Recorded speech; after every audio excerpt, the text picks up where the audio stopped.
We're very excited to host the third of our integrated care webinar series webinars. Today's presentation is It Takes a Village, Psychiatric Services at the Lummi Nation. We have a wonderful team from Bellingham joining us this afternoon. On behalf of the Northwest Mental Health Technology Transfer Center, I'd like to welcome you to today's webinar. It'll be presented by Dr. Bud Vanna, Jessica McClendon, and Cedric Robertson, who all work at the Tribal Health Clinic. We're grateful that so many of you could join us to learn more about this important topic, and we look forward to sharing information and tips and guidance, and having an exchange of information with all of you about this really interesting work that this team is doing. My name is Lydia Chwastiak. I'm a psychiatrist and a professor in the Department of Psychiatry at the University of Washington, and I'm one of the co-directors of the Northwest Mental Health Technology Transfer Center. So I wanted to take a few minutes to tell everyone a little bit about our center before I turn it over to our presenters. The Mental Health Technology Transfer Center network is a national network of training centers that are supported by the Substance Abuse and Mental Health Services Administration, or SAMHSA. And the purpose of our network is to support the behavioral health workforce to disseminate and implement evidence-based practices for serious mental illness. Some of the goals of our network, in addition to supporting the workforce to implement effective practices, are to heighten the awareness, knowledge, and skills of the workforce, foster regional and national alliances, and provide and connect the workforce with free training and technical assistance. Our Northwest MHTTC is based at the University of Washington in the Department of Psychiatry and Behavioral Sciences. We provide training and technical assistance to Region 10, which is Alaska, Idaho, Oregon, and Washington. So our area of focus is, for the whole network, is on evidence-based practices for psychosis. But we also provide training on a wide variety of topics, including suicide prevention, school-based mental health, trauma-informed care, and integrated care, which is the topic of today's webinar. Our target workforce includes providers and staff in behavioral health organizations, primary care clinics, schools, community organizations, really anyone whose work has the potential to improve behavioral health outcomes for individuals who have or are at risk for developing serious mental illness. And we fulfill our mission through live events like this webinar, which we also record and post. So if you're not able to join live, you can view them later. Virtual learning communities, free self-paced online courses, newsletters. We have a resource library on our website, and just connecting to other training centers and events, because it is a large and very productive network. So to find out more about our opportunities and resources, you can check out our website and sign up for our newsletter if you visit our website, which is on this slide. I want to pause just to acknowledge that we are in the Department of Psychiatry at the University of Washington in Seattle, and that this is that this sits on the traditional land of the Duwamish and Coast Salish peoples, and to honor with gratitude the land and the people who have stewarded the land. Also want to remind everyone that it is our intention to always use culturally appropriate terminology and language that promotes recovery, and we encourage everyone to use language that demonstrates respect for a person's dignity and worth and fosters respect and hope. So I will shift now to just a couple of housekeeping logistics before I turn it over to our presenters. We've made every attempt to make today's presentation secure. If we need to end the presentation unexpectedly, we will follow up using your registration information. Due to this being a large audience, all attendees are muted and will not appear on the video. And the presentation is being recorded, as I said at the outset, and the recording and the slides will be made available on our website in a few weeks, and you'll be notified by email about when it's available.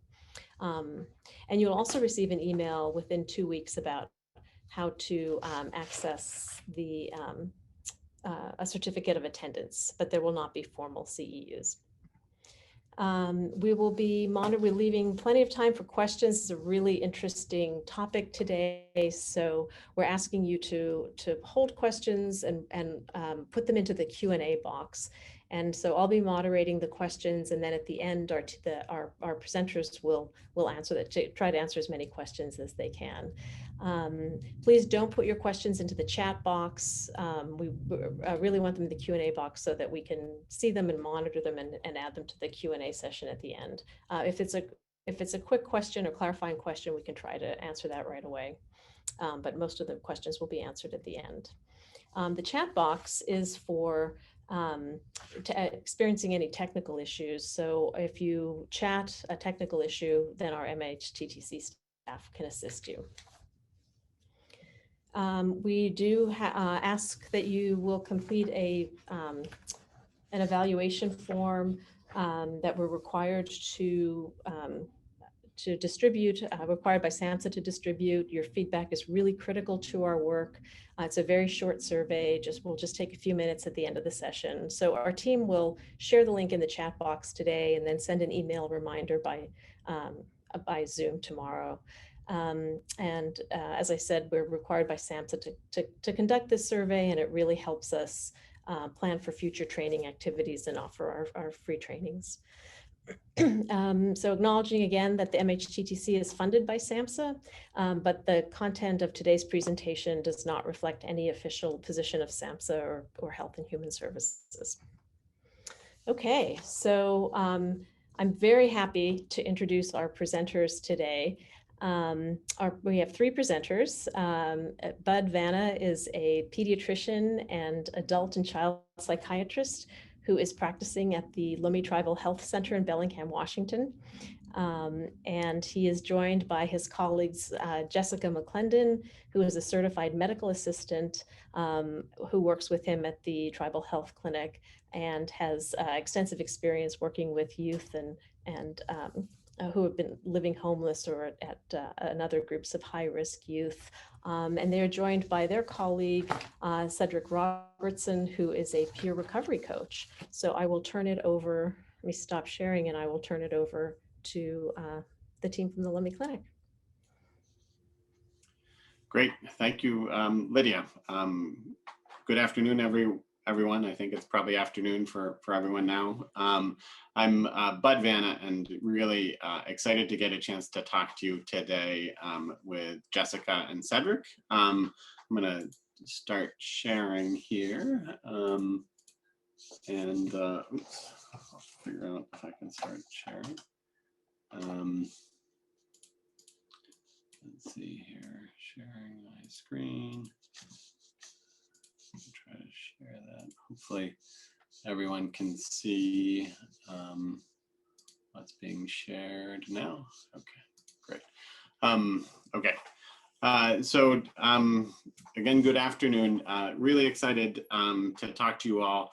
I was looking through the participant list and saw several colleagues and friends and people who also have worked with Lummi and Lummi health systems for a long time. So I look forward to the discussion. I think the goal really is to sort of quickly outline what it is that Jessica, Cedric, and I do together, and then to hopefully get a chance to talk more about how this might differ or be similar or have different nuance to what some of you all are doing out in practice too.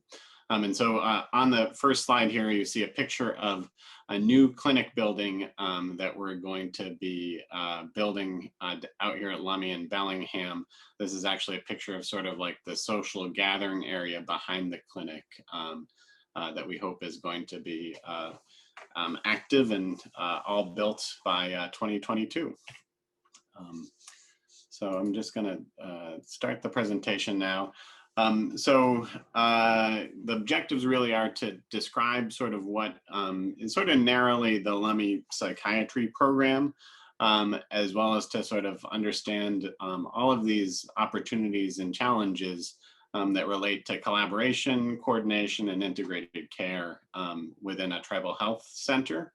I should also make the disclosure that, in no way are we speaking for the Lummi Nation, that really, or necessarily even the Lummi Tribal Health Center, that our views sort of are specific to a sort of nuanced way that we sort of practice psychiatry. And so, again, interested and eager to hear feedback and questions and to extend this discussion. First, I wanted to just quickly describe tribal health services. And I know in the Northwest region here, there's a lot of other participants and providers who probably worked with tribal communities. So the US Constitution established the power to regulate commerce with Indian tribes. So this goes all the way back to sort of the founding of the United States, and then created several treaties with tribes that then became federally recognized tribes. And that included the provision of healthcare. And so there are several organizations that would eventually lead to becoming IHS, or the Indian Health Service, and that all happened back in 1955. And since then, there have been lots of other efforts to allow tribes to use resources in a way that better meets the needs of their population, patients, tribal members. And so we're sort of talking from that perspective, this 638 contract or 638 clinic sort of perspective, which many tribal health centers are designated. And so, at the Lummi Tribal Health Center, we serve all enrolled tribal members and their descendants. But it's worth noting that the way that the Lummi tribe defines a tribal member and descendant might be different than other tribes. And then just describing the Lummi Nation, it's Lakhtamish, or the Lummi people, the people of the sea, is a translation of the Lummi language. It was recognized in the 1855 Point Elliott Treaty, a population of approximately 5,000 tribal members, many of whom live on the reservation, but some who live outside. And then the Lummi Tribal Health Clinic is a 638 clinic started in the late 1970s by one of its developers. He described it as starting in the closet of one of the classrooms at the Northwest Indian College. And of course, we have this new beautiful building that will be sort of coming into fruition shortly. The Lummi Nation also helps to fund and operate several other important organizations around Bellingham, including, the Northwest Indian College, that also has satellite centers around Washington State and the Pacific Northwest, as well as the Lummi Nation helps to operate regional fish hatcheries here and the Silver Reef Casino in Ferndale. And then it's worth noting that we're going to be very specifically talking about the psychiatry team and the peer recovery coaches, but that there's a really extraordinary group of teams, individuals who really make health and wellness work at Lummi. And they include the sort of dental clinic, laboratory, pharmacy, insurance connectors, billers and coders, social workers, as well as all the medical and other sort of primary care team. And then behavioral health is another sort of set of providers, and they do extraordinary work, including offering some spiritual support too, and then other substance abuse programs that exist both at the clinic and outside of the clinic at an opioid treatment program. That really we try to work together, but that sometimes these different systems have sort of existed in their own silos. And I think that's one of the discussions that I think we'll be focusing on. And I think I appreciated Lydia sharing our photo. The most important member of the photo, though, is probably Sasquatch, as you can see. This is a picture that takes place in front of the current Tribal Health Center. And you can see even Sasquatch is wearing his mask right now. We're really fortunate today to have Cedric Robertson filling in for his colleague Danielle Wilson. Both are peer recovery coaches. And so we didn't get a chance to get them into this photo because they're so busy with all the activities and roles that they play. And so I think this presentation probably came out of a discussion that we had with Dr. Chowastiak maybe, 6 or 7 months ago. And we were talking about sort of what we do.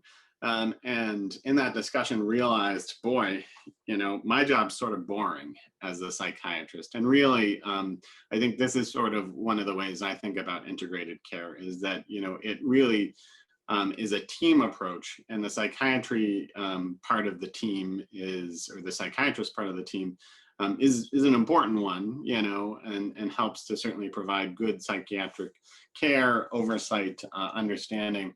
But in terms of day-to-day operations, it's really sort of how the rest of the team functions to provide access to that kind of psychiatric care for patients. That it's often a long way between sort of a referral to a mental health provider and getting to see a psychiatrist or mental health, that exact mental health provider in a timely fashion. And so as a psychiatrist, I do psychiatric visits, initial intakes, consultations. I try to keep my scheduling to hour-long blocks and can do multiple blocks, to complete complicated evaluations. And then oftentimes we'll have follow-up appointments of 30 to 60 minutes. We do this predominantly over telemedicine, though we're starting to see some patients in person as well. We also have the goal of having Monday to Friday crisis or same day visits, though sometimes when our schedule gets complicated, those visits get filled a little bit in advance. But otherwise, usually we can see patients within 24 to 48 hours if there is a crisis that requires psychiatric intervention.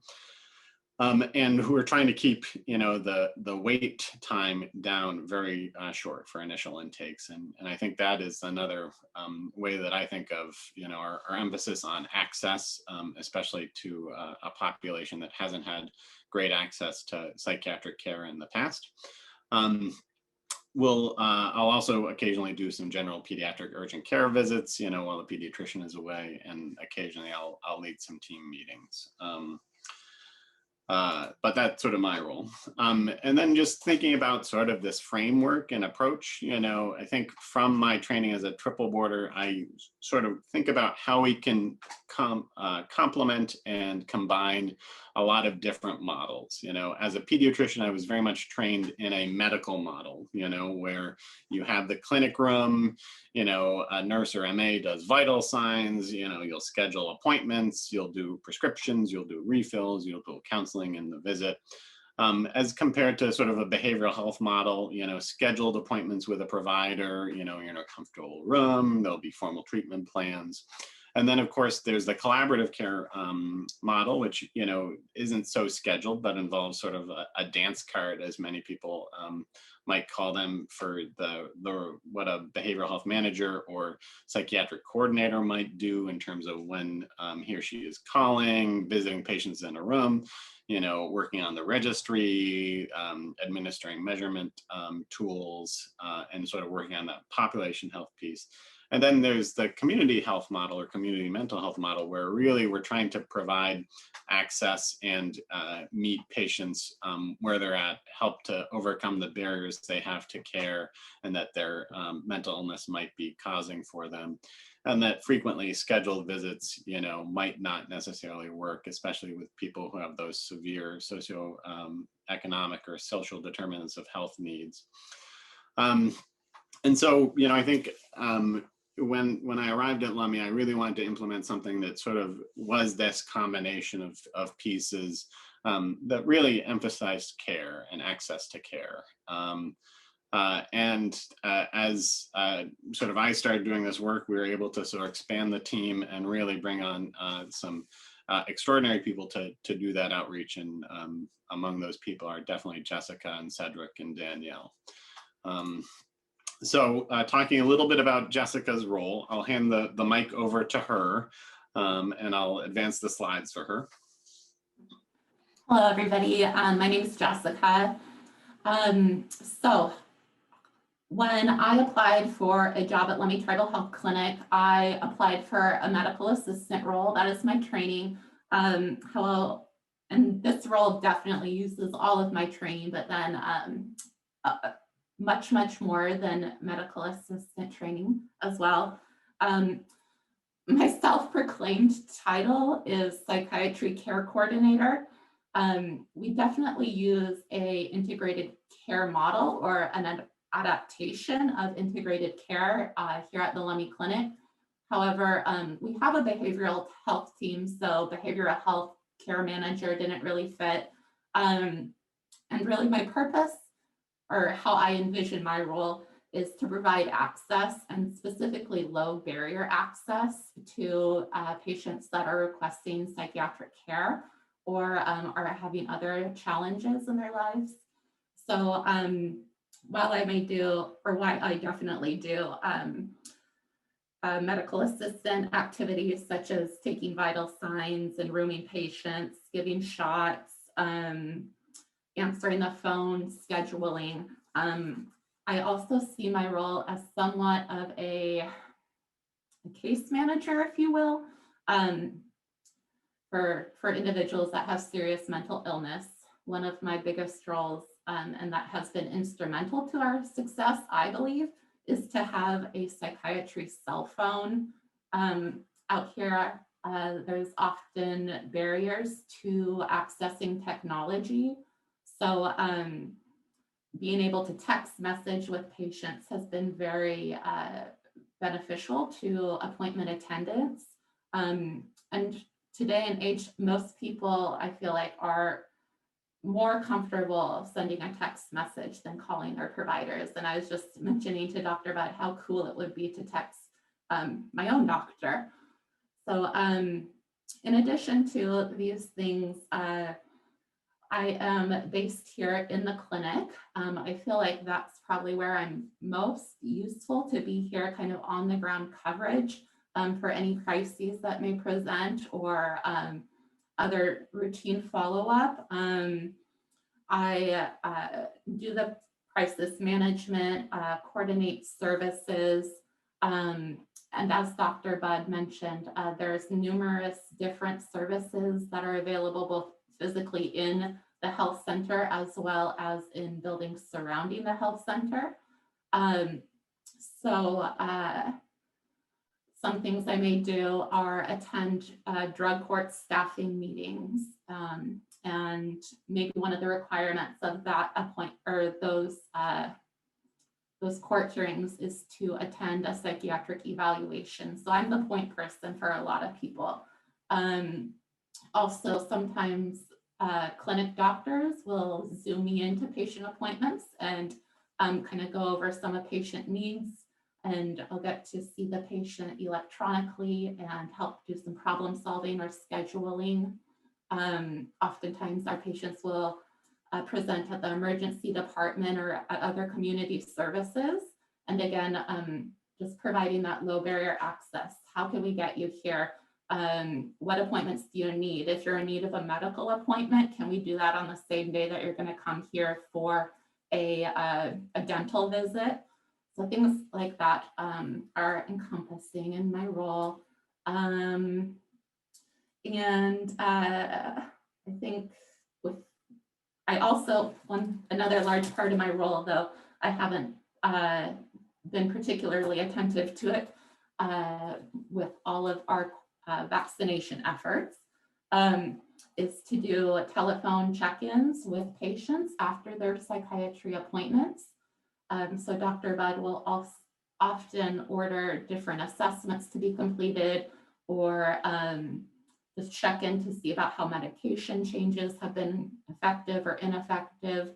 And then from there, I will kind of triage, if you will, about when they need to be seen next, or give them reminders about when they've been scheduled, or get them in sooner if needed as well.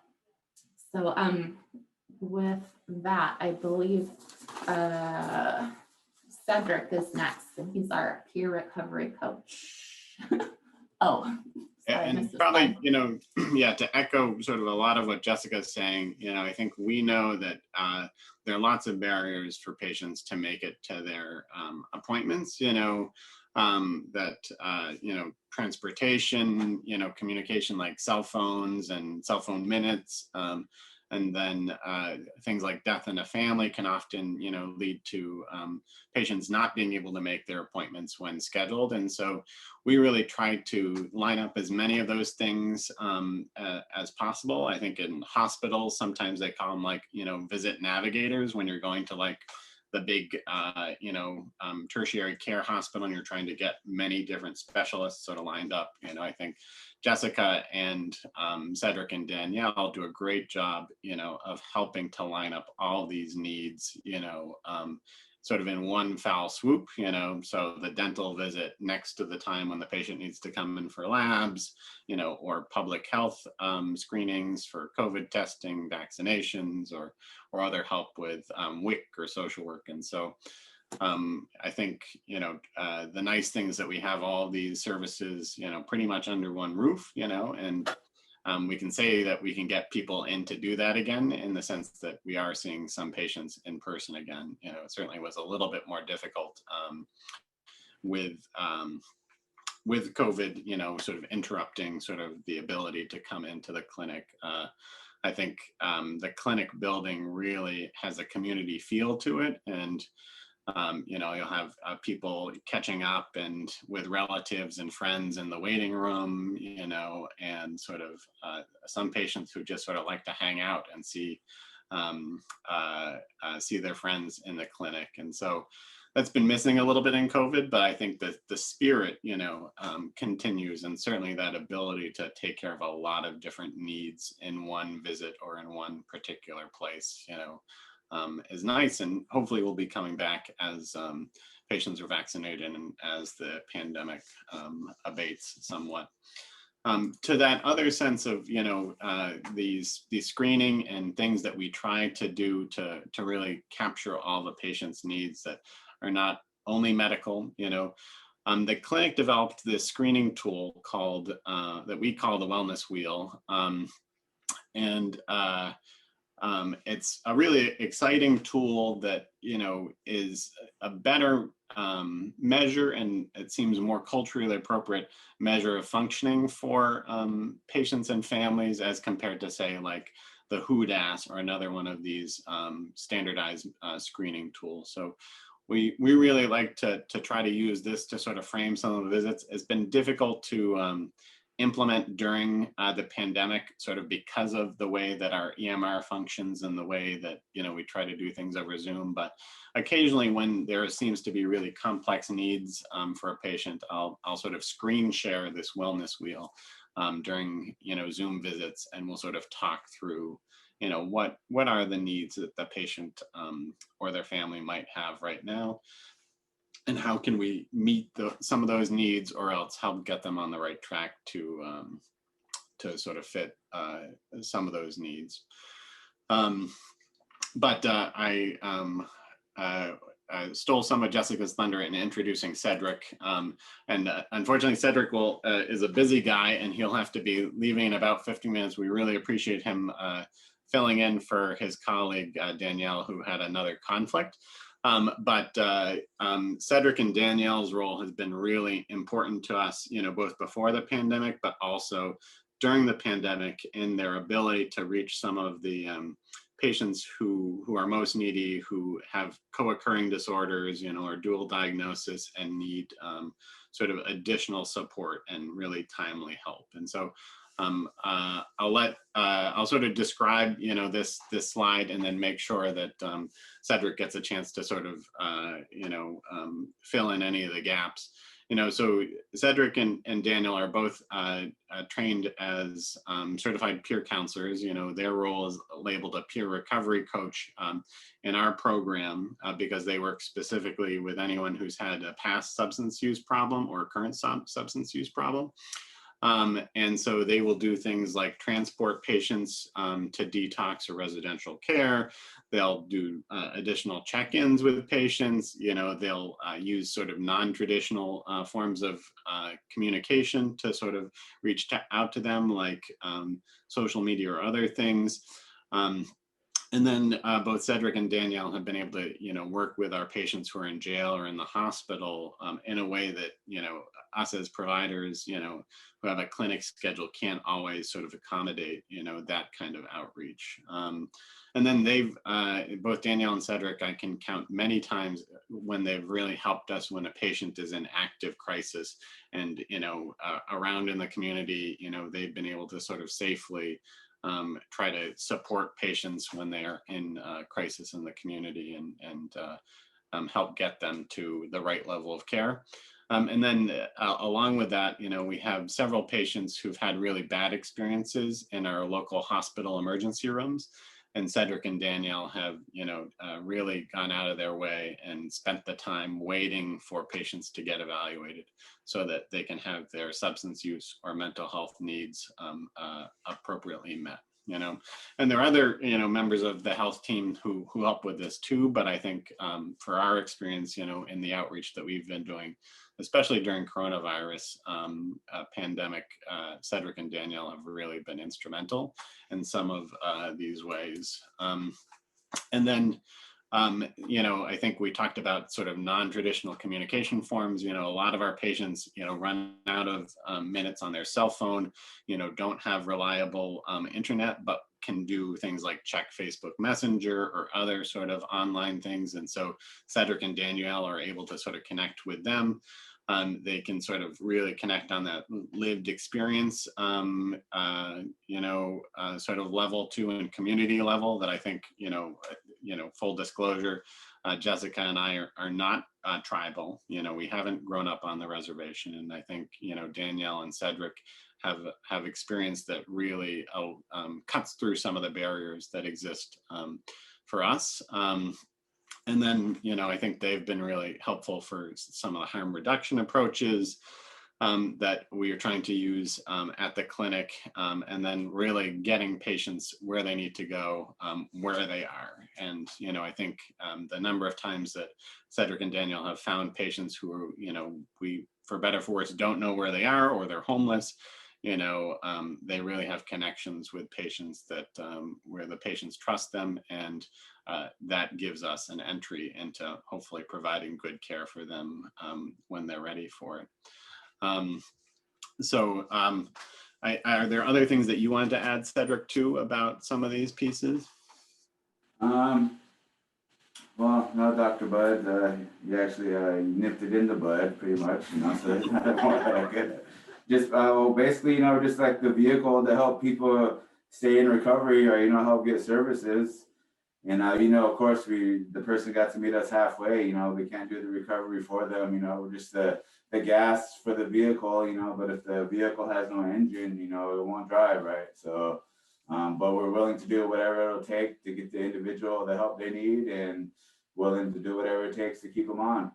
We're here for them. We let them know. And how Dr. Bud, you said, explained it, how it's kind of more trusting with the individuals, because, they know us, or, they know us, and we've been through what they've been through. So that helps out a lot with it as well. And happy to help. I'm more like, I love my job. So I love helping our people. Any people, not just ours, but just anybody, stay to help them, and, help the other people that aren't tribal, so willing to help.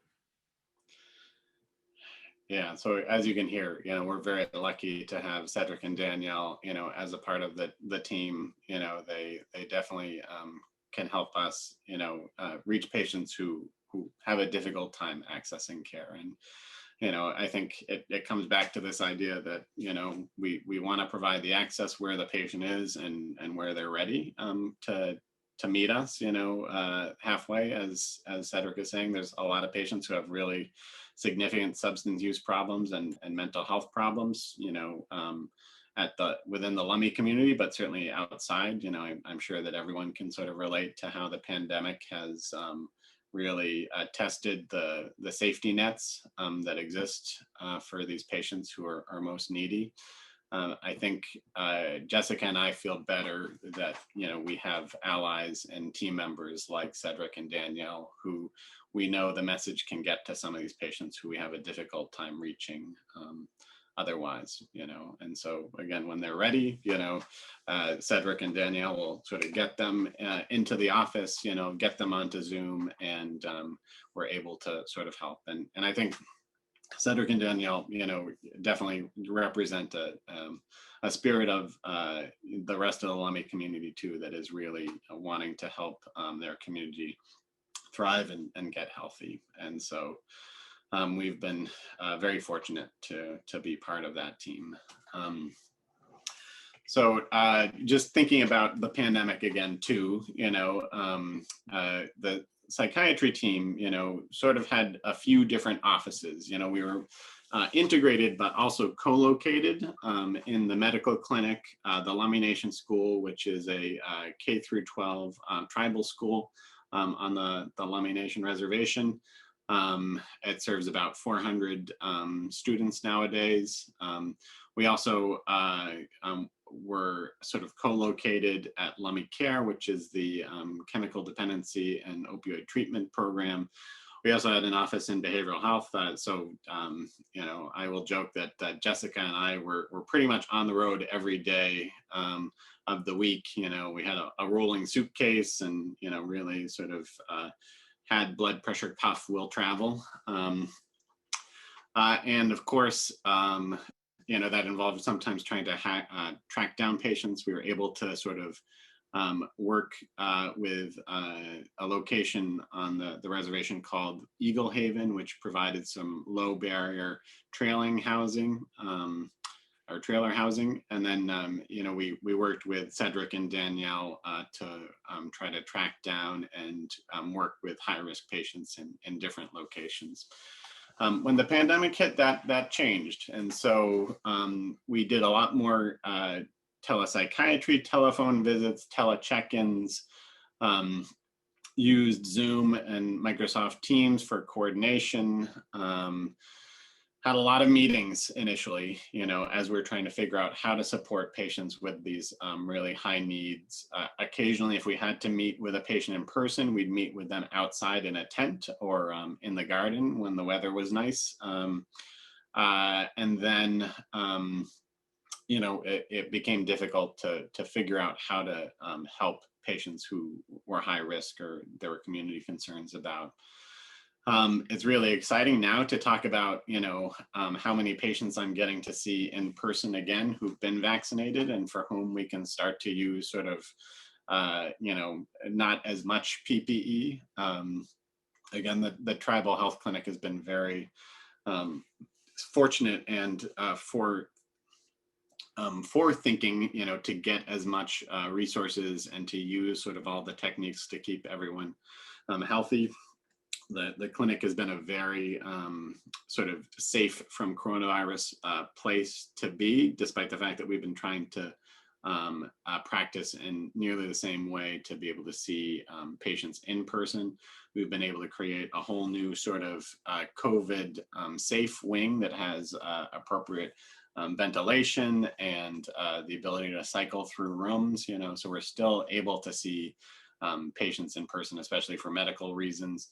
I think we've been also able to, you know, use iPads and Zoom out into the parking lot, in places where, you know, we don't have to put patients or staff at risk of exposure, you know, when technology can help make that connection appropriately. But there have been certainly situations, especially with the patients who have co-occurring disorders, where it becomes important to see them in person in some way, shape, or form. And I think the clinic has done a really excellent job of being able to meet those needs while also keeping everyone safe.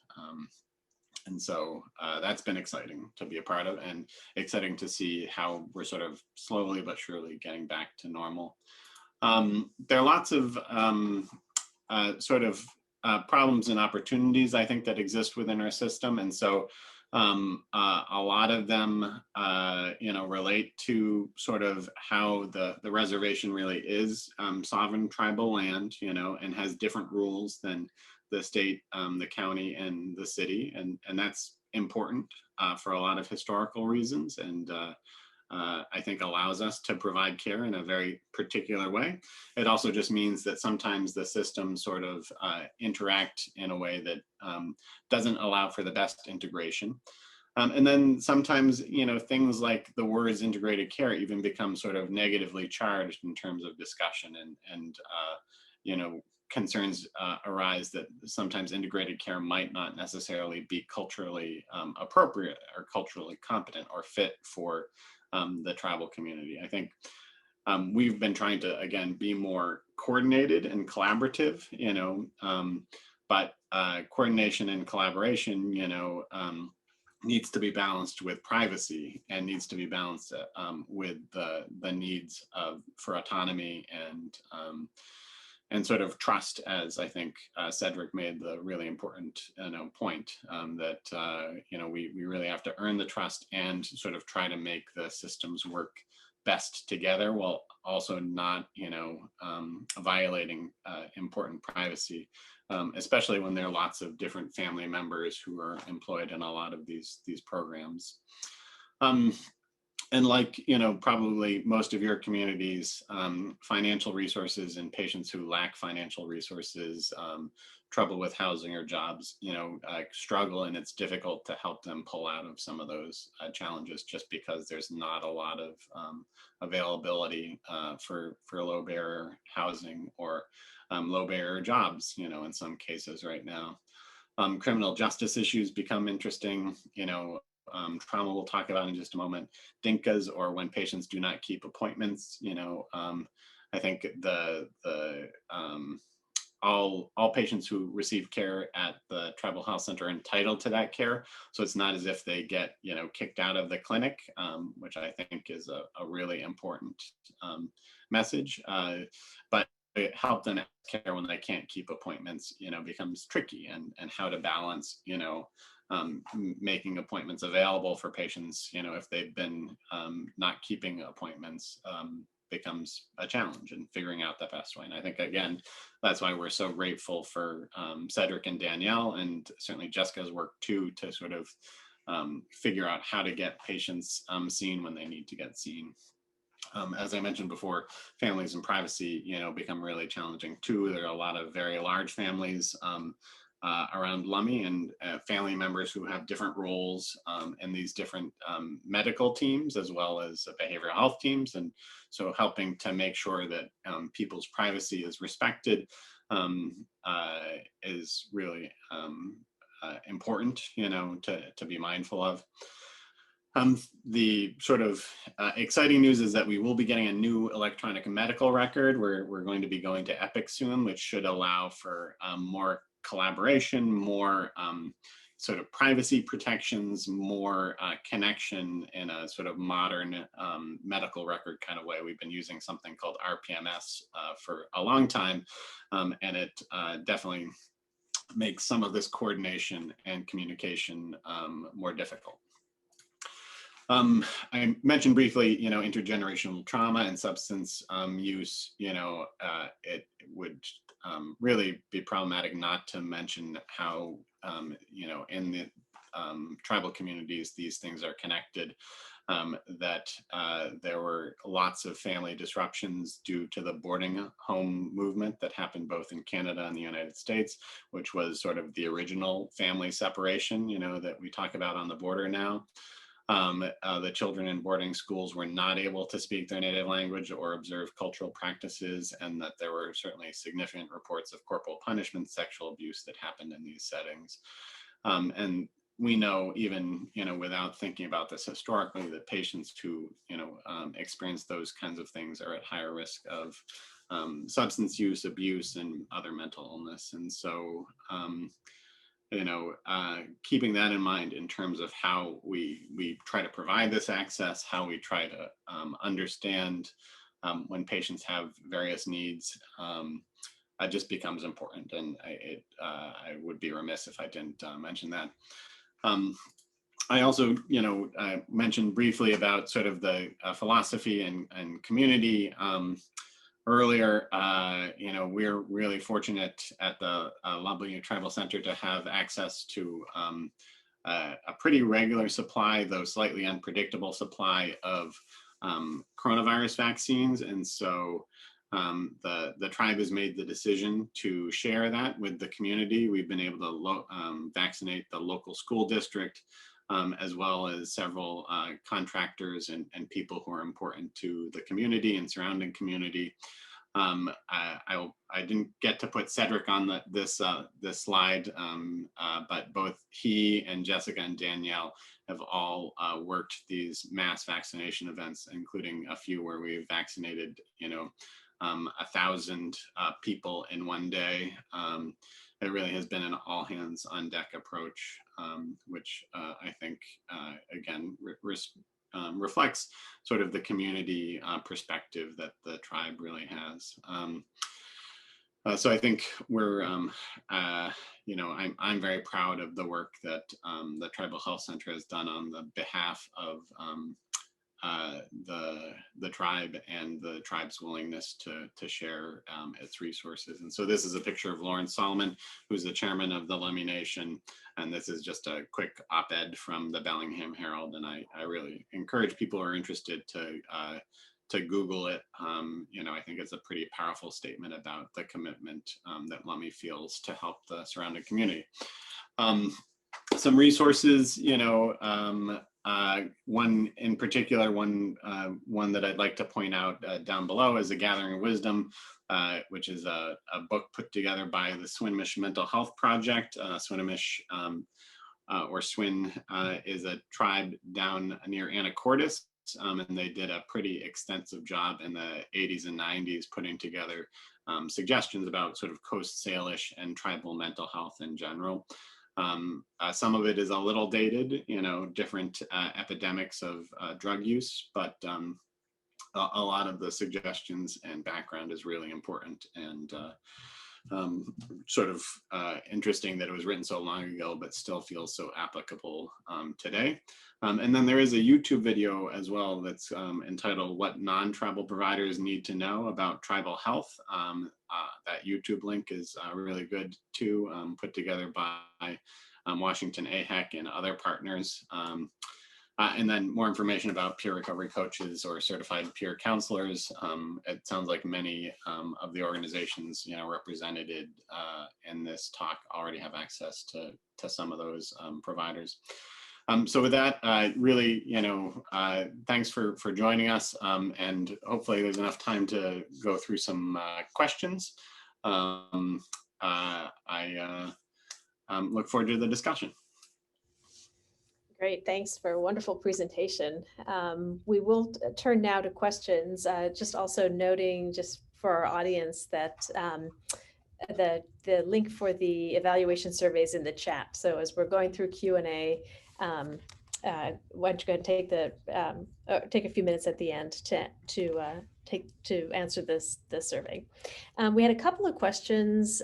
One, I noticed that Jessica actually answered it live, but I thought it might be interesting for the group to hear the response about tribal interpreters. Jessica, I don't know if you want to say that the question was, are there tribal interpreters available? If you could talk a little bit about how that's addressed in the clinic.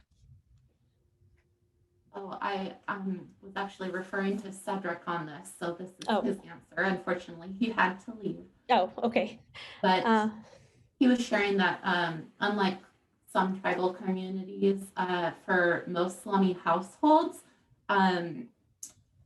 English is the primary language, and they have to actively learn Lummi language.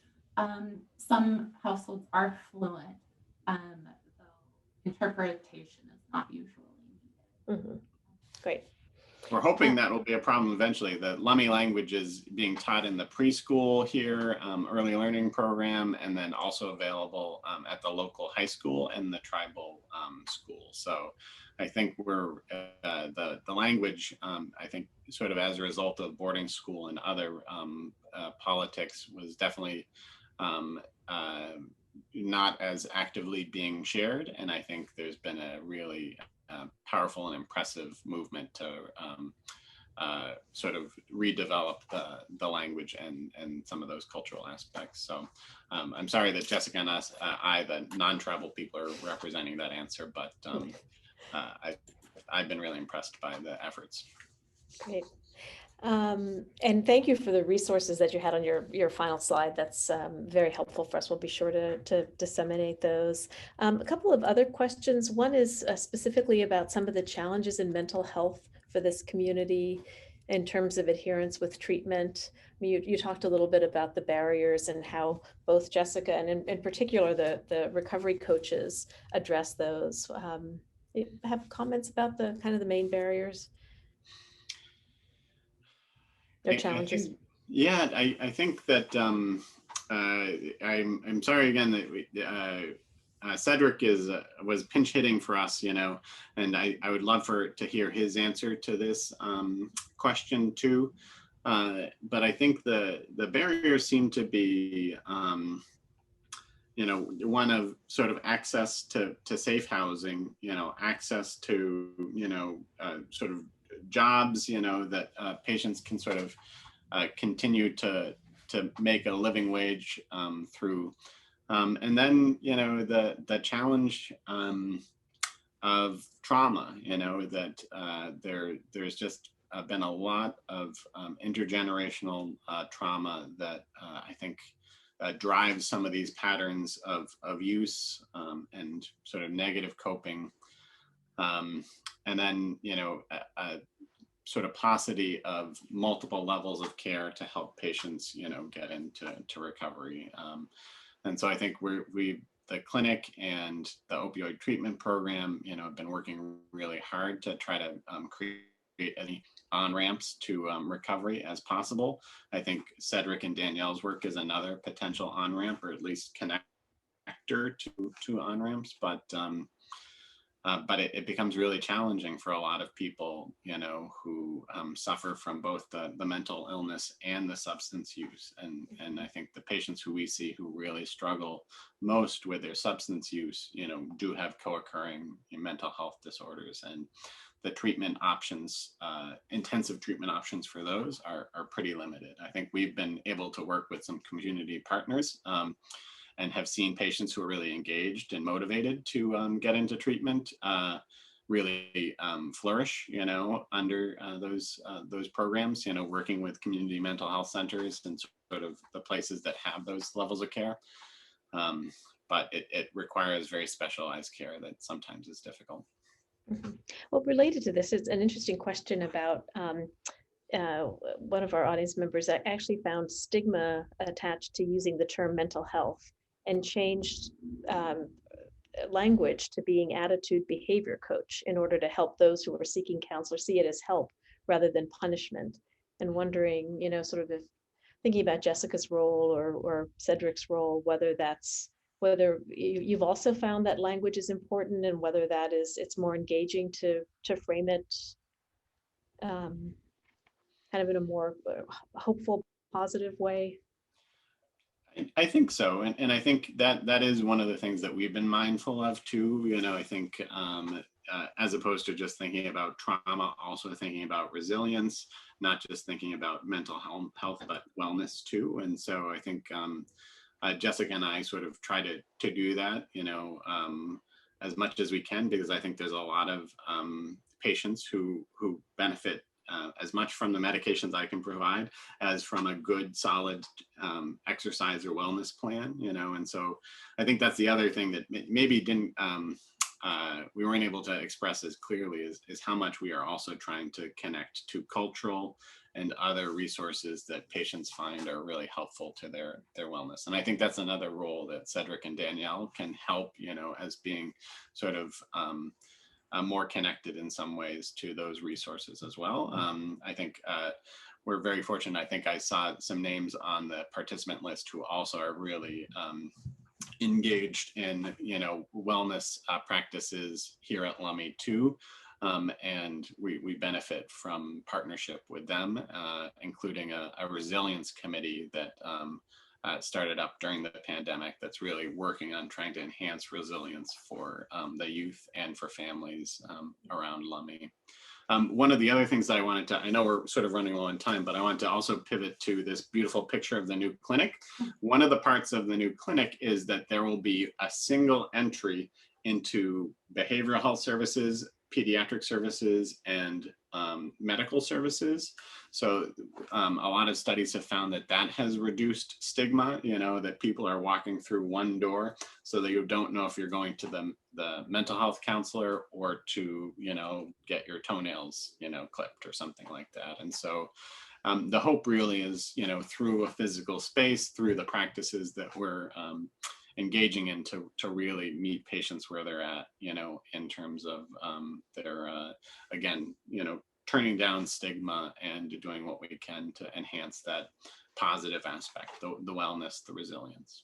Well, we have a lot of great questions. I hope we have time for two.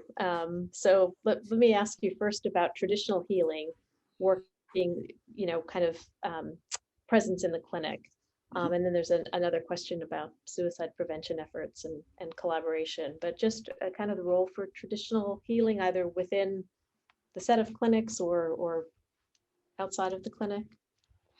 Yeah, so it's been a little challenged during the pandemic, but we've had several patients who actually have been able to take advantage of it. At behavioral health, there is a spiritual practitioner who we're able to connect families to, and then there's several people who practice sort of traditional religion who work at the clinic, and oftentimes we're able to sort of informally connect to them. If I had thought of it, and I'm sort of remiss right now, it really would have been appropriate to start this meeting with a traditional song or drumming, and so I apologize to everyone in attendance that we weren't able to do that. It's actually, I find it to be a really important,